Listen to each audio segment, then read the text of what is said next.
Welcome to the NBA podcast. My name is Dawson Shine, and I'm here with your daily NBA news. First off, I want to talk about the 104-97 Celtics win last night. They beat the shorthanded Pelicans.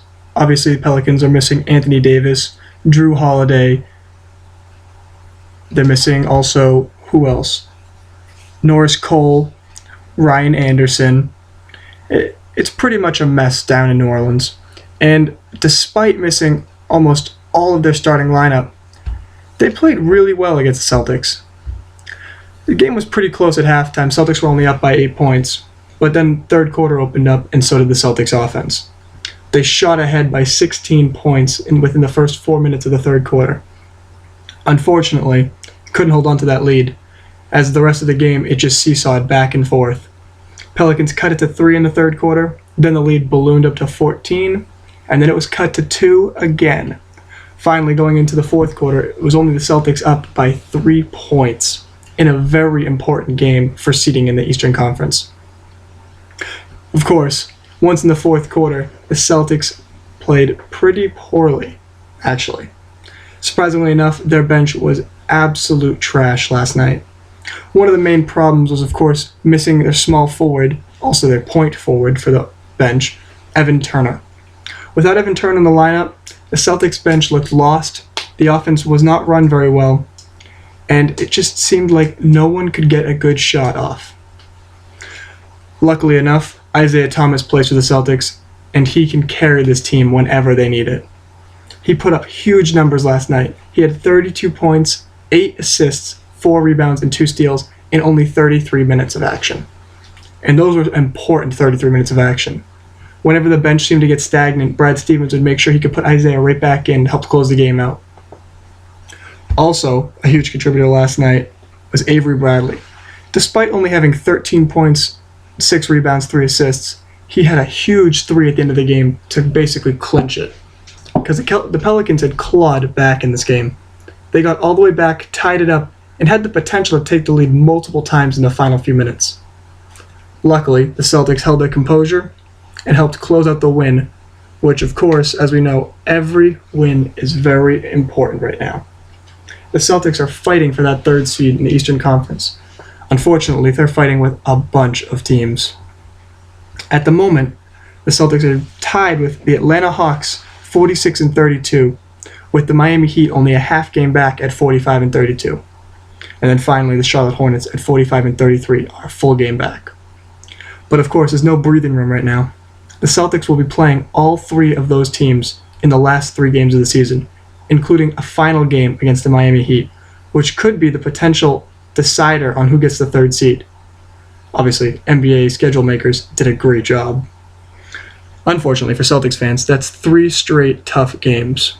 And they also have another game coming up against the Milwaukee Bucks, who, despite having a pretty poor record at 32-46, have been playing phenomenal basketball, especially their starting lineup of Giannis Antetokounmpo and Jabari Parker, Chris Middleton. All 3 of them, their big 3, have played out of their mind since the All-Star break. Giannis has become the point forward for their team, and he is incredible running the offense, averaging close to triple-doubles, getting 5-6 triple-doubles since the All-Star break, and it's incredible to watch. Unfortunately, the Celtics face off against them in a couple days, and they need to win. Right now, they lose the tiebreaker against the Atlanta Hawks, but if they can win out for the rest of the season, the last 4 games, they'll be able to actually take the third seed, which is huge considering this team last season was barely fighting for a playoff seed, the 7th seed they ended up getting, and getting bounced in the first round 4-0 by the Cavs. This season looks much brighter, and hopefully if they get the third seed, they'll be able to actually win a playoff round or even 2. See, the Celtics don't want to have the 4th or the 5th seed. Although that does sound great to Celtics fans, considering it's an improvement on last year, whoever plays in the 4th or 5th seed matchup and wins will be facing off against the Cleveland Cavaliers in the second round. And unfortunately, they will probably lose. So for Celtics fans, you're going to want to hope that the Celtics either get the 3rd seed or the 6th seed. Either way, you get to face off against the Toronto Raptors or whoever the 7th seed is if they actually upset the Raptors. and that's a potential to go to the Eastern Conference Finals. So that playoff experience plus 2 rounds of wins could actually give the Celtics team confidence to maybe upset the Cavs in the finals and then go and play against the Western Conference contender. Who knows? Obviously, it's a long shot, but it's always good to be hopeful. Now, moving on to other games. Last night, the Pacers beat the Cavaliers, sin LeBron James, which was a huge win for the Pacers. Right now, they're the 7th seed in the Eastern Conference at 42-36, but they're only a half game up on the Detroit Pistons for the 8th seed. Luckily enough, that win last night may have sealed the deal for the Indiana Pacers to make the playoffs. Unfortunately for Bulls fans, that means that they're probably out. At the moment, they have 39 losses, whereas the Indiana Pacers have 36 losses, and there's only 4 games left to go. So it's going to be really, really difficult for the Bulls to make up ground on either the Pistons or the Pacers, especially the Pacers. Of course, Paul George is becoming his old self. He's been playing really well all season, but especially last night, had 29 points in 31 minutes, 5 rebounds, a steal, and an assist.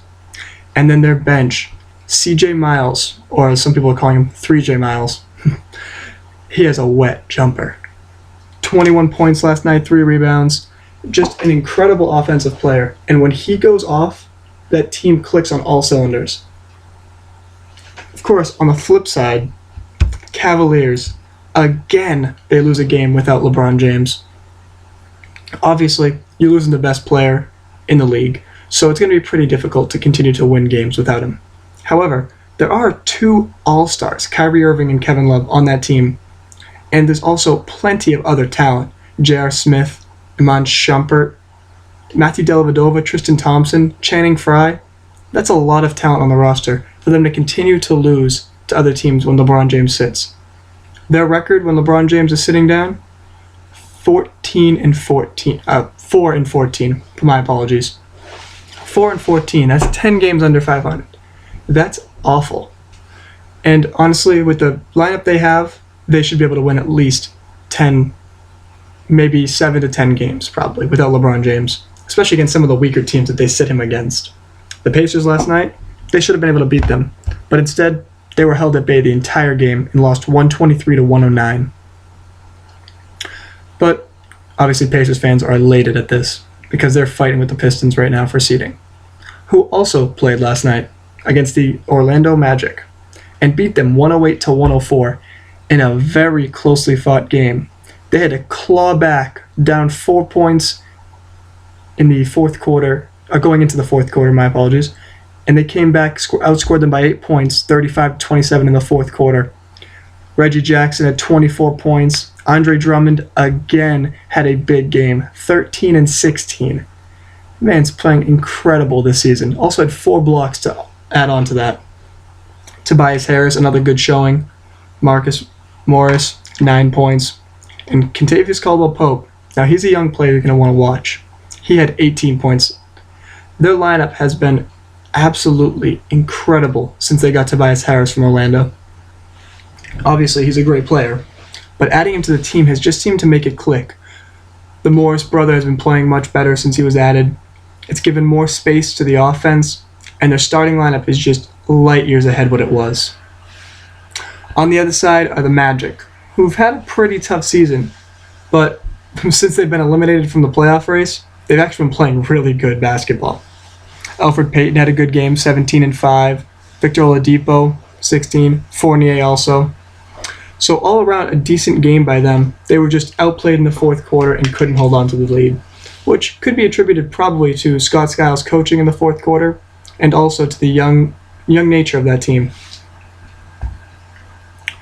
Moving on to the next game, though, that might be important for the Celtics fans to be aware of, is the Hornets beating the Knicks 111-97. See, this game was huge for the Hornets. They were starting to slip behind in the NBA race for the seeding. They're a game back right now of the 3rd seed, and that means they're going to be stuck in the 6th seed without home court advantage. So they really need to come out on fire against the Knicks, and they did. Especially in the fourth quarter. They helped close it out, pushing the lead all the way up to 15, and then held it the entire way. Kemba Walker in MSG, as we all know, is incredible. He had 34 points and just a great showing on offense. Also, Al Jefferson, obviously Big Al for any Celtics fans, 24 and 8. He had such good offense, it almost outweighed his defensive liability. Of course, he's still a huge defensive liability. It's like watching just a statue stand there as people score around him. And then Kaminsky had a good showing. First time as a starter, 16 points, 4 rebounds, 3 assists. That's huge for Charlotte fans for the upcoming years. Because obviously Al Jefferson will eventually want a bigger contract and want to leave. Or Cody Zeller might want a bigger contract. But they know that they're always going to have at least one big that'll be able to stay there on a rookie contract for the next 3 years. And that's Frank Kaminsky. On the flip side, the Knicks played a pretty poor game. Carmelo was their best player on the court, basically. And he only had 15 and 7, which is pretty good, but not good enough to win in the NBA. Their team has been all right, but with the new coach, it's really just not clicking. Obviously, I feel like they're going to have to fire him at the end of the season and then look for someone else to hire. Maybe even Bill Walton from the Golden State Warriors. I don't even know. But we'll see what goes on with the Knicks later on in the offseason, because obviously their season's over. And the next game, which may have just clinched the Mavericks a spot in the playoffs, was their win over the Houston Rockets, 88-86. It was a mess in the fourth quarter, with the Mavericks outscoring them 18-15. Harden did everything he could in the fourth quarter. He scored almost every single point for the Houston Rockets except for one bucket. The rest of his team, 1 for 12 in the quarter, which is absolutely insane. And then Corey Brewer continued his run as the worst player to play so many minutes in the NBA. He had 23 minutes and was absolute trash on the court. It's like trying to watch Hut Garbage play defense and do anything on offense. He still seems to not be able to shoot, and the only impact he really has is in the fast break game. Obviously, he's extremely quick and athletic, so he can run out, get layups, get past the defense, everything like that. Unfortunately, JB Bickerstaff continues to put him in the fourth quarter as if he's going to be an actual contributing member of the offense in the half-court sets. And he's not. He's just not good enough. So, another great game by Harden is wasted by the Houston Rockets. He played 44 minutes last night. He had 26 points, 5 rebounds, 4 assists, 2 blocks, a steal, just filling the stat sheet up, doing everything he can to win this. And they lost by 2 points to the Mavericks off of a game-winning steal by Dirk Nowitzki. It seems to be pretty heartbreaking for Rockets fans this season because their team looked like it was going to be a contender for the next coming years. With Dwight Howard and James Harden and their bench last year, they made it all the way to the Western Conference Finals. However, this year, they're not even going to make the playoffs. And that's not only disappointing, but it's discouraging for the team to be able to keep hold of this core and actually succeed. I mean, what's the Houston front office going to do? They can't possibly keep the same team together and expect them to win more games next year. Not only that, I bet you they're regretting hiring JB Bickerstaff. They'll most likely not renew his contract for the next coming years after the season is over. Firing Kevin McHale may have been the biggest regret they have for this season, because it doesn't look like Kevin McHale is the problem. It looks like the team is the problem. Hopefully, they'll be able to retool in the offseason. Dwight Howard will sign somewhere else maybe, and they'll pick up some new free agents and get better. But at the moment, they're fighting for their playoff lives, and they're looking from the outside in. Next game was the Trailblazers versus the OKC Thunder. Trailblazers won 120-115. And this may seem like a random game, but in actuality, this clinched the Trailblazers playoff berth, which is so huge for Portland fans. Right now, they're sitting in the 6th seed, trying to overtake Memphis for the 5th seed to play the Clippers in the first round. But this offseason, they lost 4 out of the 5 members of their starting lineup. Of course, CJ McCollum has since become the most improved player in the NBA, specifically with scoring, assists, rebounds, steals, blocks, everything. The man has now become an actual bona fide star in the NBA since the offseason. And Portland fans are so hyped about this because this team looked like it was going to be one of the worst teams in the Western Conference in the offseason. It looked like the only good player they would have was Damian Lillard. And unfortunately, you can't just have Damian Lillard and expect to make the playoffs. He's good, but he's not LeBron James good. But their team has somehow clicked on an incredible level. Stotts, the coach, has been coaching out of his mind, and this team is playing so above their potential. It reminds me of the Celtics. Celtics have a good star, Isaiah Thomas, Jay Crowder, an up-and-coming star, and then that's similar to how Trailblazers have Damian Lillard, a star, and then up-and-coming star, CJ McCollum. And the rest of the team is just good. And they're all pieces people actually just discarded that they thought weren't good enough. But instead, you have Al-Farouq Aminu last night putting up 27 points. You have players like Mo Harkless putting up 14 points. Mason Plumlee putting up 10, 6, and 7 assists. It's incredible what they're doing. Crabbe put up 16 points. Their entire team is contributing to the wins, and it really shows in their unity and their potential. In the future, this team is going to be a force to be reckoned with. On the flip side, OKC lost another game. They went into the fourth quarter down 16 points. They tried to claw back. They really gave it a good effort, getting it within 5 by the end of the game. Enes Kanter, 33 points and 20 rebounds. An insane game by him. But unfortunately, it was not enough. Dion Waiters had 25, Anthony Morrow had 19. That's a great trio right there. But obviously you're asking yourself, wait, where's the big three of the OKC Thunder? Unfortunately, all three of them were in suits on the bench. Kevin Durant, Serge Ibaka, and Russell Westbrook were all sitting because of coach's decision, resting for the coming playoffs. Obviously, this puts a huge, huge task on the bench to try and win a big game, but they couldn't do it. It's always good for the future, though, for OKC fans to watch Cameron Payne play. He played 30 minutes last night, which is really good. 10 points, 6 assists. Looks really, really good, like an actual NBA player. Obviously, OKC is renowned for their drafting potential anyways. They've shown they can draft and home grow a team extremely well. And the final game we're going to be talking about today is the Clippers versus the Lakers. Obviously, the battle of the top of LA and the bottom of LA. Lakers lost 91-81, which is always fun to hear since I'm a Celtics fan. And it was Kobe's next to last game in his career at the Staples Center. That's pretty crazy to think about. I mean, imagine Kobe Bryant gone from the NBA, never again playing in the Staples Center, the crowd never chanting MVP, him never scoring 40 points in the first half, or outscoring the Mavericks by a point by the third quarter, or chucking up 82 against the Raptors. Oh man, I'm going to love it when he's gone. Oh, he's brought some very hard memories, especially for 2010. But of course, it's a living legend who's going to be retiring, and that's pretty sad. He had a good showing. He had 17 points, poor shooting as usual. But of course, all the talk is about their bench and their young players. Julius Randle, 7 points, 20 rebounds. Great showing on the boards. D'Angelo Russell and Jordan Clarkson both chipped in 13 points in around 30-something minutes. A pretty good showing for them. They look like they have a good future, which makes me pretty upset. Hopefully one of those players leaves after their contract ends. Maybe comes to the Celtics. Who knows?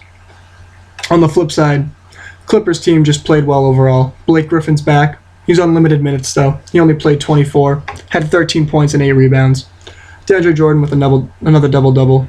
Chris Paul. They all had pretty low minutes, to be honest, because they were blowing Lakers out. But it's always good to have some rest for your players come playoff time, because it's going to be important that you're rested if you want to face off against Golden State or the San Antonio Spurs in the Western Conference playoffs. That's all we're going to be talking about today, folks. Thank you very much for listening, and have a great day.